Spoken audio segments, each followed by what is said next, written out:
रखना था अंधेरे में तो चांद दिखाया काहे काहे को बनाया बिटिया रोग लगाया काहे तोड़ गए पैमान ओ जानान वे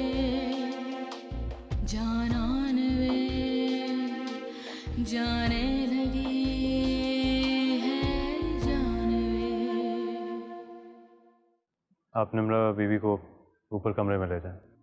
जिब्रान, मैं पहले मामा से मिल लूं? कल मिल लेना। उनकी तबीयत ठीक नहीं है, मेडिसिन लेके सोई हुई है। जाए ले जाएं। आप कितना ही घुमा फिरा के या मिसालों के साथ अपनी बात वाज़ेह करने की कोशिश करें, लेकिन मैं इन पेपर्स पे साइन नहीं करूंगा।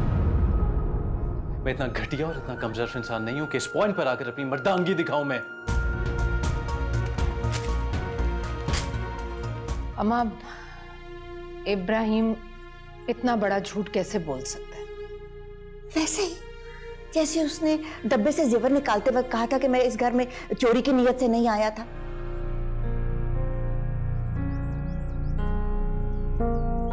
जिब्रान सारी रात कमरे में नहीं आया और उसने मुझे बताया भी नहीं। शादी का मतलब ये नहीं है कि तुमने उसे बांध दिया है और वो तुम्हें पल पल की खबरें दे।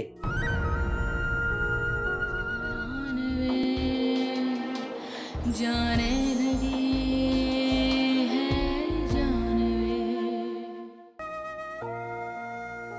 समझता क्या है कि मैं जज्बाती और परेशान होकर उसकी बात मान लूंगी? कभी भी नहीं, कभी नहीं मानूंगी वो बात उसकी।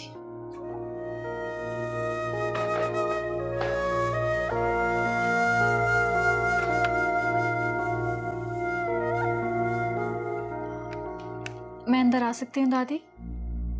क्या बात है, क्यों आई हो? मैंने बुलाया था क्या? आपने तो नहीं बुलाया दादी, मैं खुद आई हूँ। वक्त बेवक्त मेरे कमरे में किसी का आना मुझे पसंद नहीं है। आई एम सॉरी दादी, मैं जिब्रान का पूछने आई थी आपसे। आपको बता के कहीं गए हैं?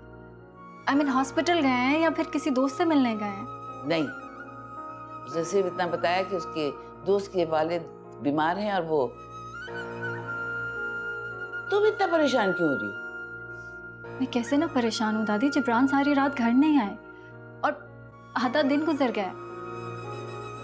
उनका कुछ पता ही नहीं है, कोई कॉल नहीं की उन्होंने मुझे और फोन भी अपना मामा के कमरे में छोड़ गए। आ जाएगा, तुम्हें परेशान होने की जरूरत नहीं है। जाओ यहाँ से, मैं आराम करना चाहती हूँ।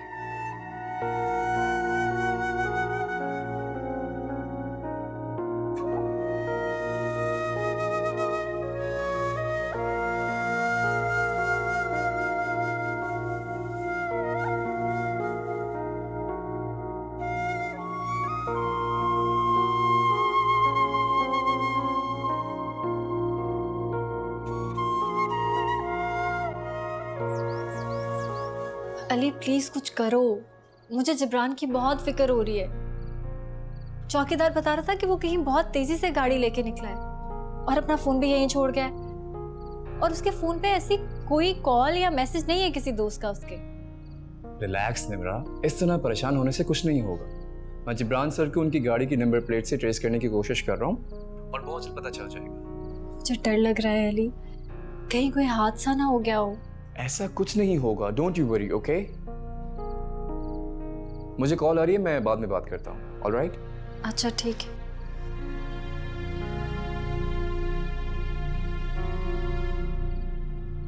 जिब्रान कहाँ हो तुम?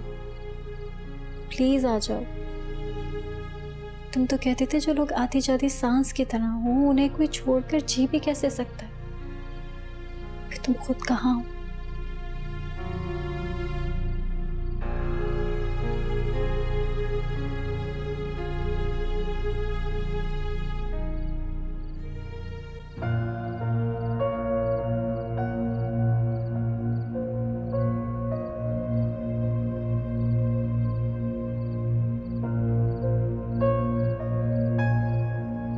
मिर्जा साहब खाना लगा दिए, आ जाइए। क्यों लगाया खाना? मुझे भूख नहीं है। आपने रात से ठीक से खाना नहीं खाया है। दिल ही नहीं चाह रहा। दिल अगर होगा तो कुछ चाहेगा ना खाने को। आपका दिल तो निम्रा ले गई। ठीक कह रहे हैं आप। कल से इस घर में दिल ही नहीं लग रहा। मैंने आपसे कहा था ना कि बच्ची को अपनी दुआ में रुखसत कर दीजिए। आप मेरी बात अगर मान लेते ना तो कितने धूमधाम से हम निम्रा की शादी करते। मैं सारे अपने अरमान पूरा करती। कम से कम मैं उसे 7 दिन माइयों बिठाती, उसकी हर रस्म हर शगुन को पूरा करती। लेकिन आपने तो सिर्फ अपनी अना बचाई। क्या बात कर रही हैं आप? पहली बार अपनी अना को दांव पर लगाया है। अपने ही हाथों अपनी बेटी को दुश्मन को सौंप दिया है। नहीं, दुश्मनी आपने शुरू की थी मिर्जा साहब। खत्म अब वो करेंगे। ऐसा ना कहें। क्यों कह रहे हैं ऐसा? इंशाअल्लाह ताला जिब्रान मेरी बच्ची को बहुत खुश रखेगा।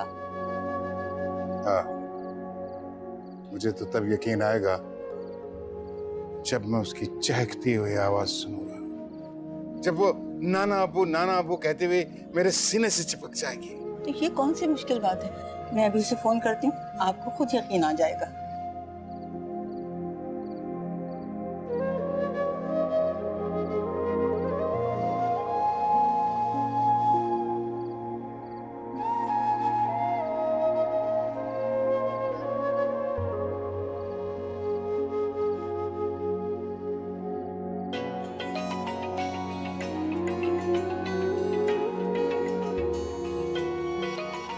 सॉरी बुआ, मैं इस वक्त आपसे बात नहीं कर सकती। मैं आपको नहीं बता सकती कि मैं कितनी उदास हूँ। मुझे सिवाय जिब्रान के किसी की कॉल का इंतजार नहीं है।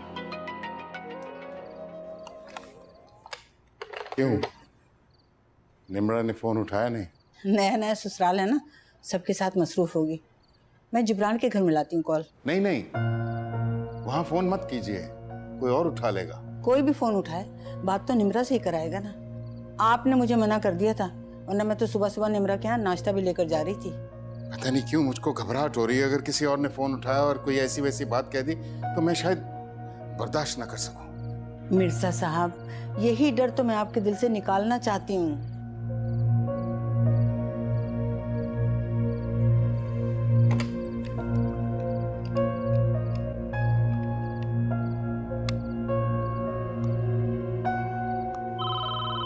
नजमा, नजमा, आई बेगम साहबा। देखो जिब्रान का फोन तो नहीं है।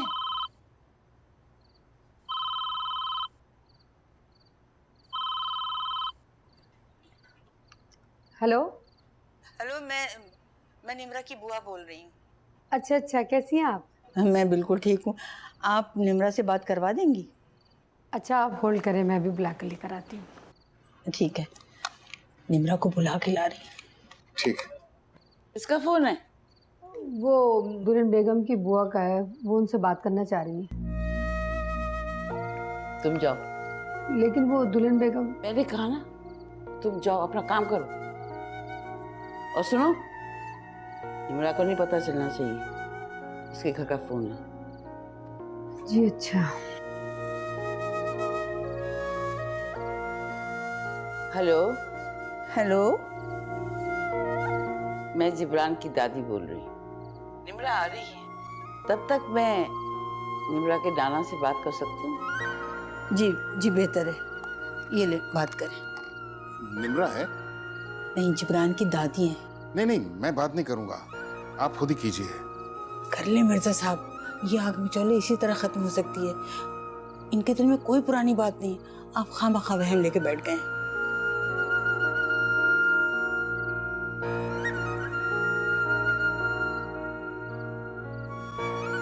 हेलो। लगता है आपकी मुलाजमा ने मुझसे बात करने के लिए आपको बड़ी मुश्किल से राजी किया है। जी नहीं, ऐसी कोई बात नहीं है। दिलो दिमाग का एक ही नुक्ते पे कायल होना आसान नहीं होता। रहमत बुआ को मैंने कभी मुलाजमा नहीं समझा, वो घर के फर्द की तरह है। चलो, इतने दिनों में ये तब्दीली तो आई आप में कि आप मुलाजमों को घर वालों के बराबर दर्जा देने लगे, वरना 20 साल पहले तो आप 2 टके का नौकर ही समझते थे ना। आप कहना क्या चाह रही हैं? मैं अपने बेटे की मौत भूली नहीं। मुझे हर बात, हर तकलीफ याद है। मैं आज भी माजी में जी रही हूँ। औलाद मर जाए तो माओ का मुस्तकबिल वैसे ही खत्म हो जाता है। देखिए, निम्रा को मेरे किए की सजा मत दीजिएगा। सजा तो उसको जरूर मिलेगी, जरूर मिलेगी उसे। जिब्रान उसे तलाक देने वाला है।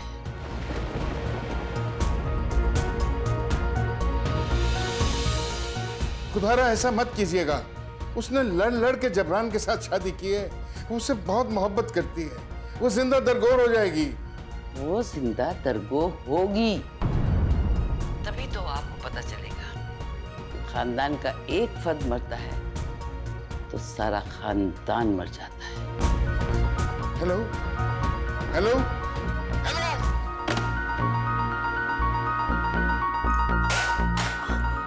संभाल अपने आप को साहब जी।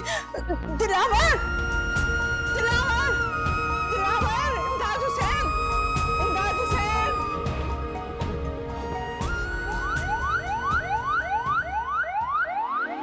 सिस्टर, आप ऑपरेशन थिएटर रेडी करवाइए और डॉक्टर रहमान को इन्फॉर्म कीजिए क्विकली। या अल्लाह रहम कर दे मेरे माबूद।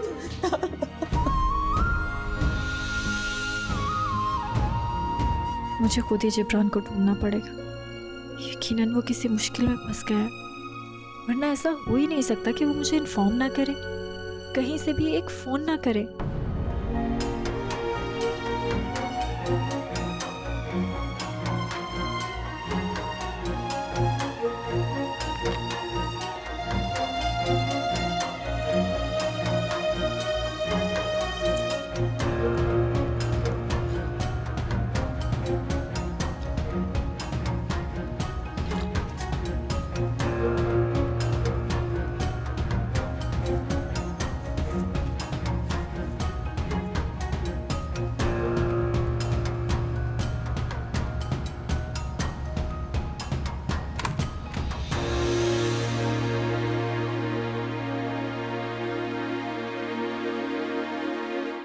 जिब्रान,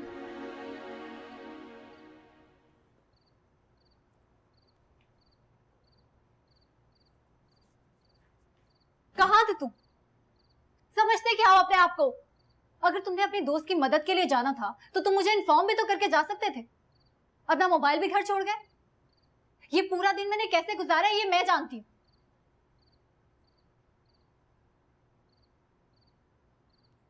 कैसे कैसे ख्यालात आ रहे थे मेरे दिल में। तुम्हें कुछ हो ना गया हो, कोई हादसा, कोई अनहोनी, जिसके साथ भी खुशी से जिंदगी गुजारने की कोशिश करती हूँ वही मुझे छोड़ के चला जाता है। और तुम इतने बेखबर जिब्रान, एक कॉल करके मुझे इन्फॉर्म करने की भी जहमत नहीं की तुमने। इतनी यानी इंपॉर्टेंट हूं ना मैं तुम्हारे लिए कि तुमने एक बार भी मेरी फीलिंग्स, मेरे जज्बात के बारे में नहीं सोचा। तुम्हें कुछ हो जाता तो मैं क्या करती जिब्रान? तुम्हें तो सरप्राइज देने की आदत है, लेकिन मेरा दिल इतना मजबूत नहीं है। एक बार तो मैं सीने पे गोली खाते देख चुकी हूँ। अब ऐसी बात सोच के भी मेरी जान निकल जाती है।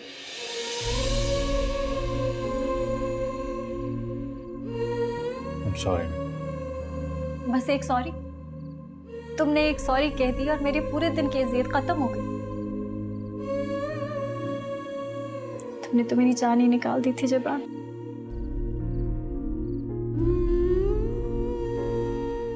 कहा ना, I'm sorry. अपनी सेंसेस में नहीं था मैं, मुझे तो अपना होश नहीं था।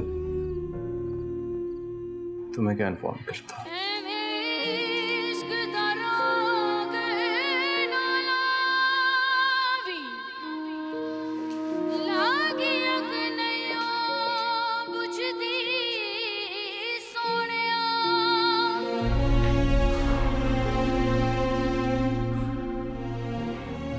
ये पूरा दिन मैंने कैसे गुजारा है ये मैं जानती हूँ।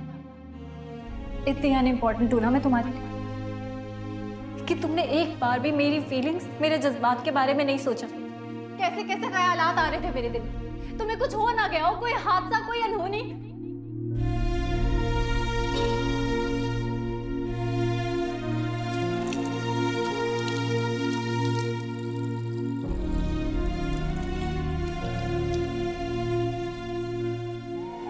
जिसके साथ भी खुशी से जिंदगी गुजारने की कोशिश करती हूँ वही मुझे छोड़ के चला जाता है। और तुम्हें इतना भी एहसास नहीं हुआ कि तुम एक कॉल करके मुझे इन्फॉर्म ही कर दो।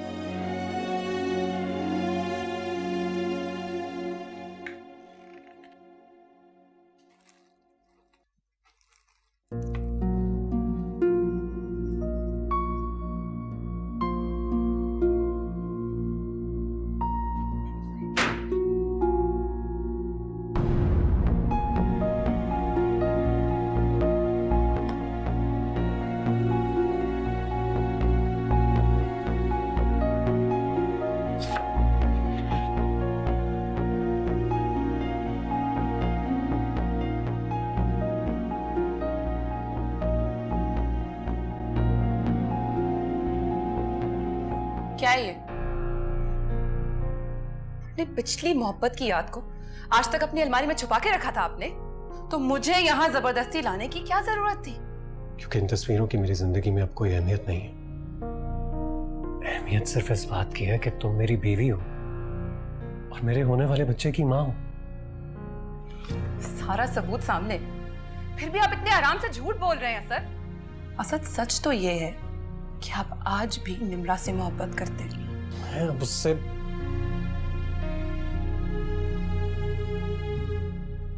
मोहब्बत नहीं करता। आखिर तुम्हें यह बात कब समझ आएगी? जब मुझे यकीन हो जाएगा कि मेरा शौहर सिर्फ मेरा है। फिलहाल मुझे सिर्फ इतना मालूम है कि आप मुझे यहाँ लाए हैं ताकि आप अपने बेबी की केयर कर सके। एक मर्द ये कभी बर्दाश्त नहीं करता कि उसकी बीवी की जिंदगी में उससे पहले कोई और हो।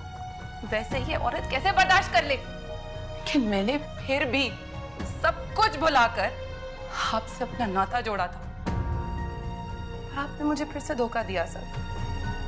फिर से एतबार तोड़ा आपने मेरा। ये सब इब्राहिम की चाल थी। बकवास कर रहा है वो, तुम्हें समझ में क्यों नहीं आ रहा? वो गलत कह रहा था। इब्राहिम गलत कह रहा था लेकिन आप तो सही थे ना सर। फिर आपने मुझे वो एतबार क्यों नहीं दिलाया जहाँ किसी तीसरे की बकवास की कोई गुंजाइश नहीं थी? और फिर वो तलाक की धमकी, क्या वो सिर्फ एक धमकी थी असद? नहीं, आप वो फैसला लेने का सोच चुके थे। देखो वो सिर्फ मेरा रिएक्शन था जो कि गुस्से में मैंने दिया था। I didn't mean it। और क्या तुम मेरी खातिर, हमारे होने वाले बच्चे की खातिर ये सब बातें भुला नहीं सकती? क्या आपने अमेरिका से आने के बाद निम्रा को भुला दिया था? नहीं, अमेरिका से वापस आने के बाद मैंने उसे नहीं भुलाया था। लेकिन मेरी इस बात का यकीन करो, हमारी शादी के बाद मैंने इस बारे में कभी भी नहीं सोचा कि मेरी जिंदगी में उसकी जगह क्या थी।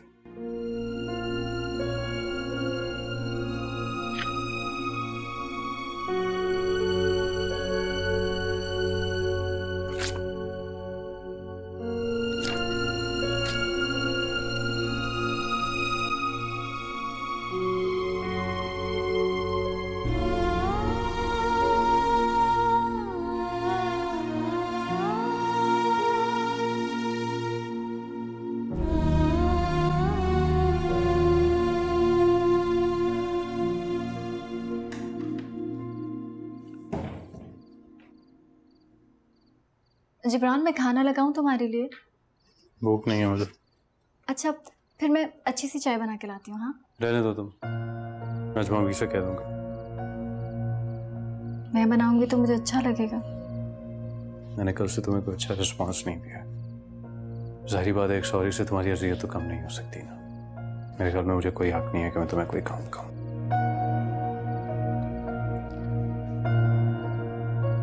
I am sorry. मुझे गुस्सा था इसलिए लड़के निकाल ली।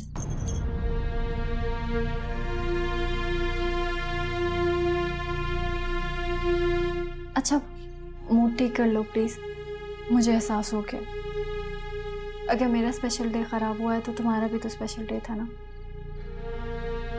कोई बात नहीं।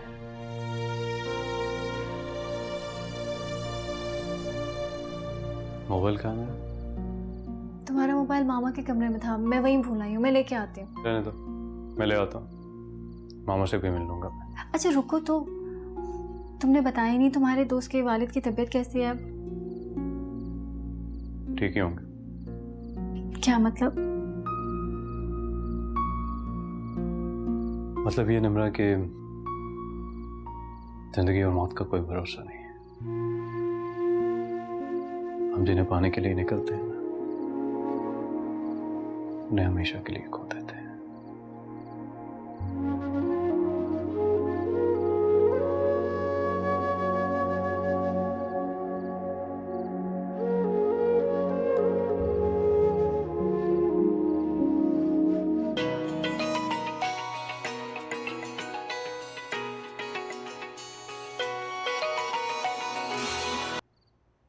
हेलो, हाँ अली, कैसे हो तुम? आपकी खनकती हुई आवाज बता रही है कि लॉर्ड के बुद्धू घर को आ चुके हैं। स्टूपिड, अपने बॉस को बुद्धू कह रहे हो?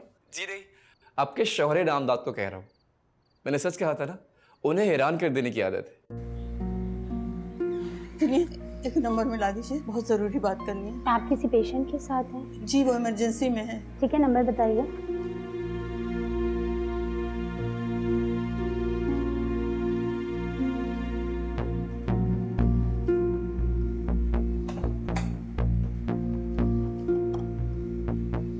ये नंबर तो मुसलसल इंगेज आ रहा है। अच्छा, बहुत शुक्रिया। हाँ हाँ बोलो, क्या काम? मेरी अम्मा जोड़ों की दर्द की पेशेंट है और मेरी सिस्टर शादी से सिर्फ 4 दिन पहले दुबई से आ रही है, इसलिए दुल्हन की सारी शॉपिंग मुझे करनी है।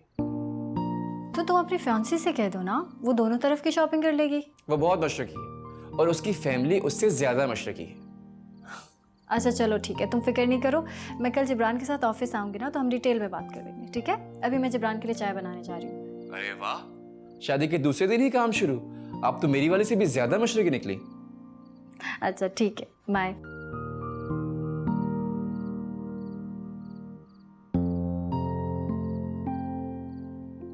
मैं निम्रा को तलाक नहीं दूंगा। तुम अपने कौल से फिर रहे हो। मैं अपने कौल पे कायम हूं दादी।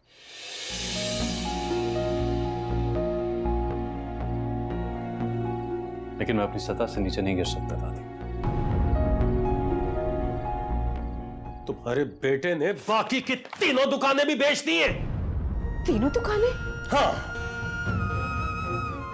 बेहयाई की इंतहा यह है कि मेरी माँ की दुकानें, मेरी भाभी की दुकानें भी बेच दी हैं उस कमबख्त ने।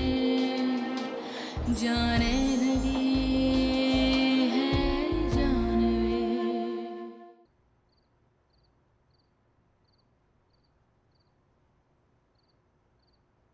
ओहो, आते ही बीवी के कमरे में हाजिरी दे दी। मेरा ख्याल है वो कमरा मेरा है। अगर आपके पास तंज के अलावा कोई बात करने को है दादी तो ठीक है, नहीं तो मैं जा रहा हूँ। मुझे जवाब चाहिए।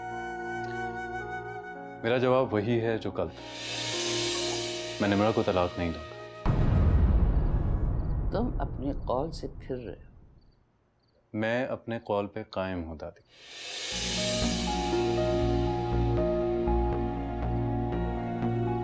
लेकिन मैं अपनी सतह से नीचे नहीं गिर सकता दादी।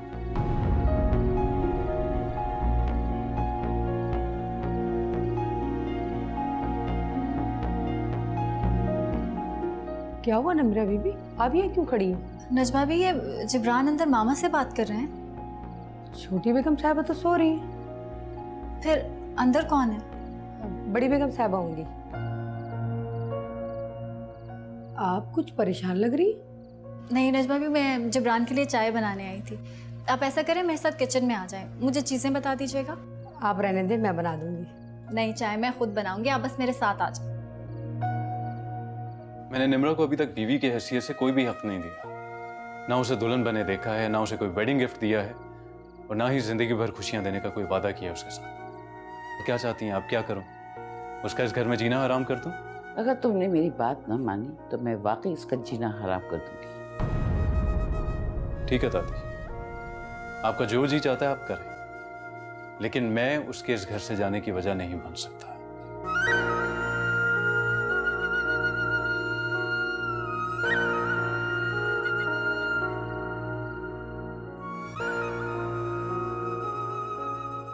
नजमा भी 2 मग्स निकाल दें चाय के लिए। मैं जिब्रान के साथ ही चाय पीऊंगी। जी। और कोई स्नैक्स है क्या? जिब्रान ने खाना नहीं खाया हुआ। आपने कौन सा खाया है निम्रा बीबी?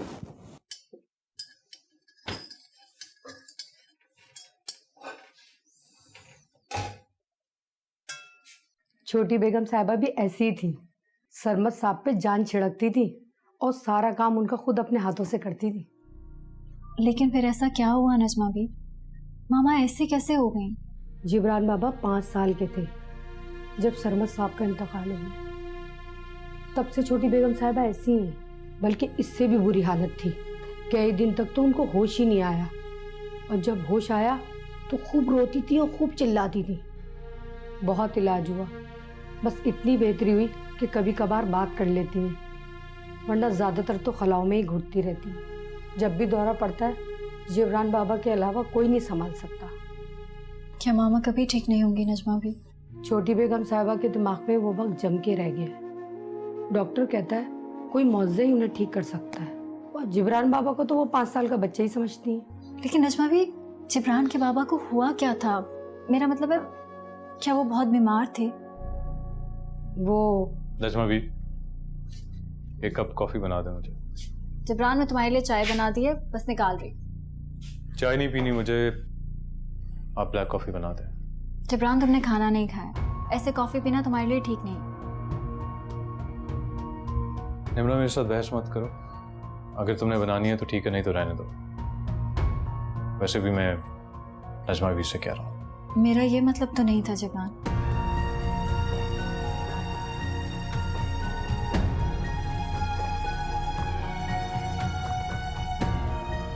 आप चल जाए, मैं बना कर ले आऊँगी। नहीं नजमा भी, आप जाइए, आराम करें। बस मुझे कॉफ़ी का जार निकाल के दे जाए।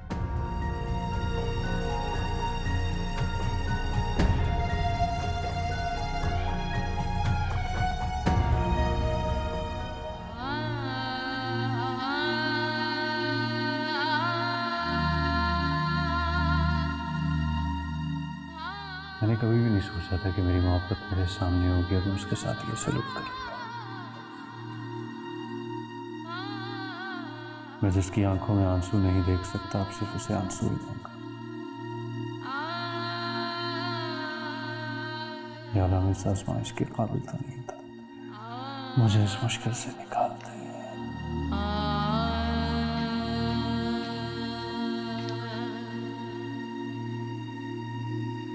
रहीम, कहाँ रह गए थे? कब से तुम्हारा इंतजार कर रही हूँ कि तुम आओ तो मैं निम्रा को फोन करूँ। मोबाइल दो। वो मोबाइल में बैलेंस खत्म हो गया था, बैलेंस डलवाने गया हुआ था। डॉक्टर साहब से मिली? क्या कहा डॉक्टर साहब ने? अभी तो वो लोग ब्लड प्रेशर कंट्रोल करने में लगे हैं, उसके बाद ही कुछ होगा। लेकिन बेटा, बहुत शदीद दौरा पड़ा है दिल का मिर्जा साहब को। आप परेशान ना हो, सब ठीक हो जाएगा।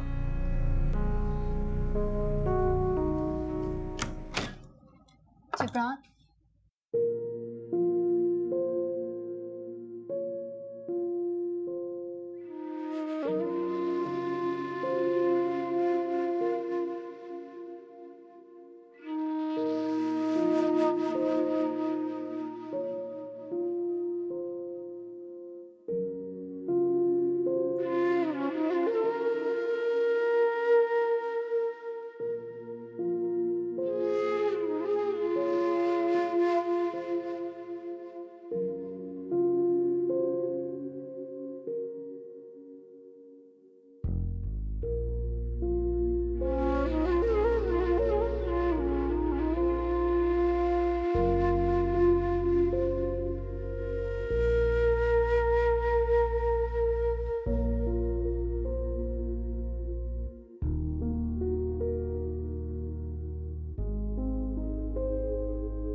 जिब्रान, नजमा भी, नजमा भी, नजमा भी, नजमा भी। अस्सलाम वालेकुम दादी। वालेकुम सलाम। दादी, जिब्रान कहाँ है? मेरे ख्याल में ये बात तुम्हें पता होनी चाहिए। तुम कमरे में मौजूद नहीं थी। आई एम सॉरी दादी, मुझे वाकई में अंदाजा नहीं हुआ जिब्रान कब उठे, कहाँ चले गए। वो ऑफिस चला गया। ऑफिस? हाँ, ऑफिस, वो भी बगैर नाश्ता किए। दादी, आपको ऐसे नहीं जाने देना चाहिए था जिब्रान को।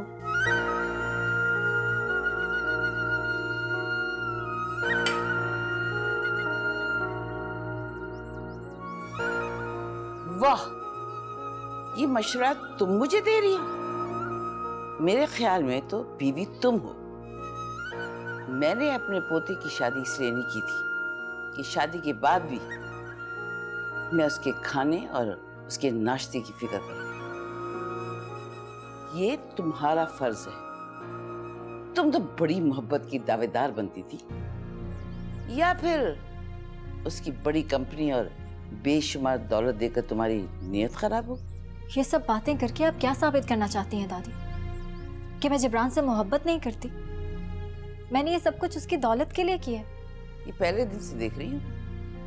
और हाँ, मैंने ये भी सुना है कि जिब्रान से पहले तुम्हारी जिंदगी में असद जिया था। जी, ये असद का जिक्र कहाँ से आ गया? जब मैं तुम्हारी दादी के घर गई थी तो तुम्हारी सुतीली माँ और चची ने बड़ी नफरत से तुम्हारा जिक्र किया था। और रहा असद के जिक्र की बात, तो औरत का माजी उसके साथ साथ चलता है और शादी के बाद औरत का साया बन जाता है।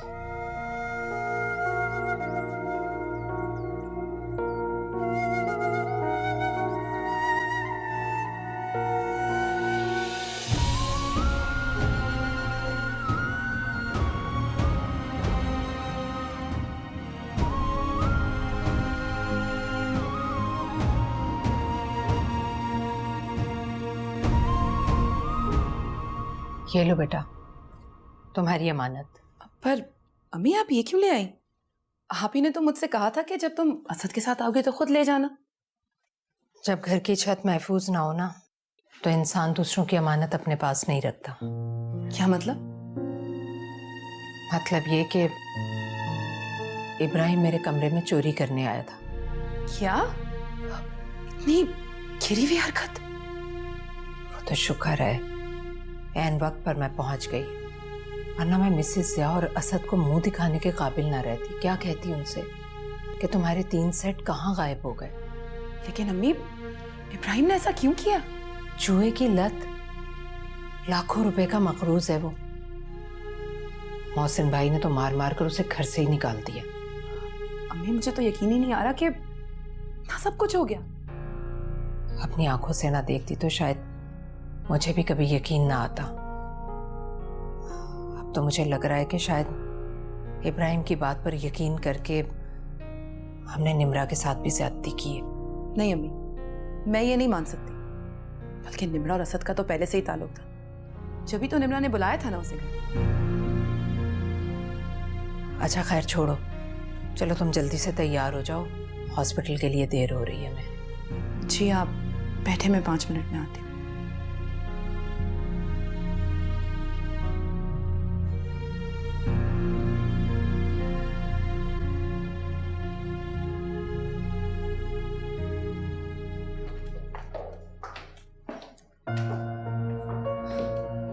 अस्सलाम वालेकुम। वालेकुम अस्सलाम। नाज़मा ने मुझे बताया कि आप आए हुए हैं, लेकिन ये क्या, आप तो मुझसे मिले बगैर ही जा रही थी। वैसे बेटी के ससुराल वालों के साथ कुछ रख रखाव होता है, मेरा ख्याल इतना तो आप जानती ही होंगी। जी जी, वो आपकी मुलाजमा ने बताया कि आप रेस्ट कर रही हैं, इसीलिए मैं सीधी हुरिया के कमरे में चली गई। लेकिन मैं आपसे मिले बगैर कभी ना जाती। अभी तो मैं हुरिया को लेकर डॉक्टर के पास जा रही हूँ। डॉक्टर? कौन सा डॉक्टर? मेरे एक जानने वाली हैं गायनेकोलॉजिस्ट, उन्हीं के पास उनके हॉस्पिटल लेकर जा रही हूँ। कमाल करती हैं फाखरा, आप हुरिया को किसी अरे गहरे डॉक्टर को दिखाएंगी? प्लीज मामा, अम्मी मुझे किसी गली मोहल्ले के आम से हॉस्पिटल में नहीं लेके जा रही हैं। अगर आप ऐसा सोच रही हैं तो गलत सोच रही हैं। तुम्हें इन बातों का बिल्कुल भी एक्सपीरियंस नहीं है, इसलिए तुम मत बोलो। वैसे आप भी किन चक्करों में पड़ रही हैं? खामखा में आपका बजट अपसेट हो जाएगा। मेरी जो गायनेकोलॉजिस्ट है, मैं हुरिया को उसके पास ले जाऊंगी। मैं तो सिर्फ इस बात का इंतजार कर रही थी कि इसकी पैर की मोच ठीक हो जाए, फिर इसे ले जाऊं। चले ठीक है, वैसे भी हुरिया अब आपकी जिम्मेदारी है। जी, हम अपनी जिम्मेदारी बखूबी निभाना जानते हैं, लेकिन ये अपना ख्याल नहीं रखती। असद इसकी जरूरत की सारी चीजें इसके कमरे में पहुंचा रहा है।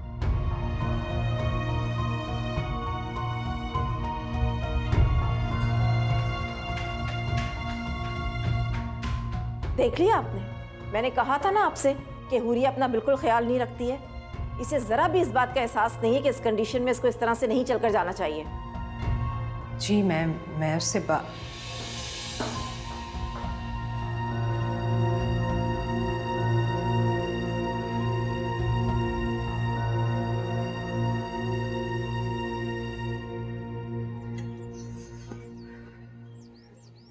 निब्रा बीबी कहाँ जा रही है?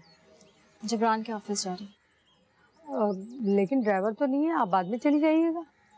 अच्छा चले, कोई बात नहीं, मैं रुक नहीं सकती, मैं टैक्सी से चली जाऊंगी। बड़ी बेगम साहबा को पता चला तो बहुत नाराज होंगी।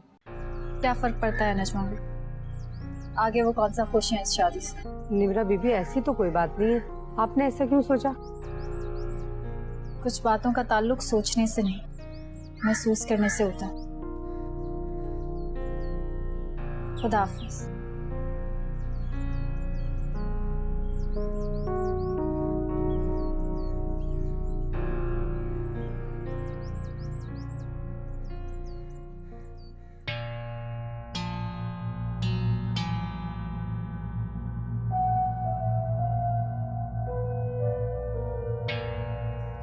मोहसिन,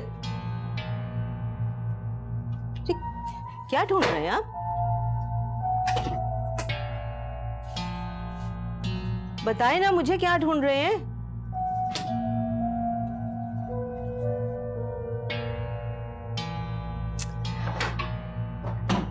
अरे बता दे मुझे, ताकि मैं भी आपको ढूंढ के दे दूं। तो मुझे पता होता है चीजें कहाँ रखी हैं, बता दे।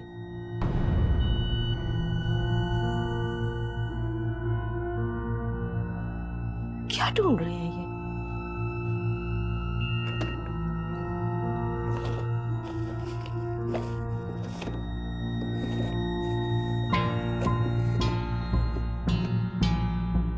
अब जाने के बाद उसने कौन सा ऐसा गुनाह कर दिया है जो आप उसके कमरे की तलाशी ले रहे हैं? तुम अपना मुंह कुछ देर के लिए बंद नहीं रख सकती? नहीं रख सकती हूँ, माँ हूँ उसकी मैं। याद आता है वो मुझे। आपकी तरह सख्त दिल बाप नहीं हूँ, और माँ बाप तो औलाद के ऐबों के ऊपर पर्दा रखते हैं। आपसे इतना भी नहीं हो सका। मैं मानती हूँ उससे गलती हुई है, लेकिन उसकी इतनी बड़ी सजा तो नहीं है कि मुझसे हमेशा के लिए मेरा बेटा अलग कर दिया जाए। पता नहीं वो बेचारा कहाँ होगा, किस हाल में होगा।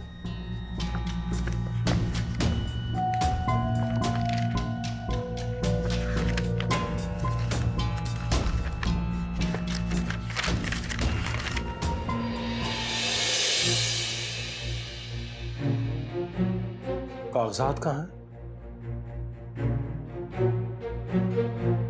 मैं पूछ रहा हूं, कागजात कहाँ हैं? कौन से कागजात? मासूम बनने की जरूरत नहीं है।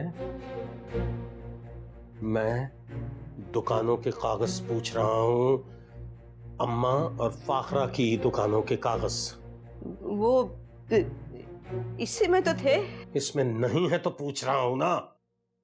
हाँ, अब इसका इल्जाम भी आप इब्राहिम के सर ही लगा दे। इल्जाम लगा नहीं रहा हूं, हिना। इल्जाम सुन के तस्दीक करने आया हूं। तुम्हारे बेटे ने बाकी की तीनों दुकानें भी बेच दी हैं। तीनों दुकानें? हाँ। बेहयाई की इंतहा यह है कि मेरी मां की दुकानें, मेरी भाभी की दुकानें भी बेच दी हैं उस कमबख्त ने। मैं गया था किराया लेने के लिए, मुझे पता चला तो मेरा तो दिमाग ही मफलूज हो गया। मेरा दिल नहीं मान रहा था। मैं सोच रहा था कि इब्राहिम कितना ही गिर जाए, इतना नीचे नहीं गिर सकता। जीते जी मार गया मुझे तेरा बेटा। जाते जाते कमबख्त अपने बाप को कब्र में उतार गया।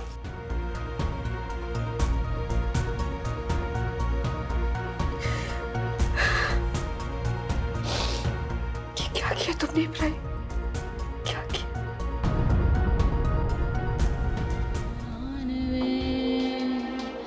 जाने लगी है जानवे।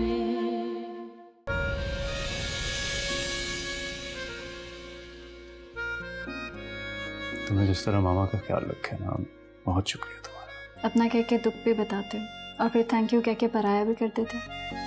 मेरे इब्राहिम ने तुम्हारे और अम्मा के हिस्से की दुकानें बेच दी। जाते जाते ऐसी ठोकर मार कर गया अम्मा के मेरे पैरों तले से जमीन सरक गई है।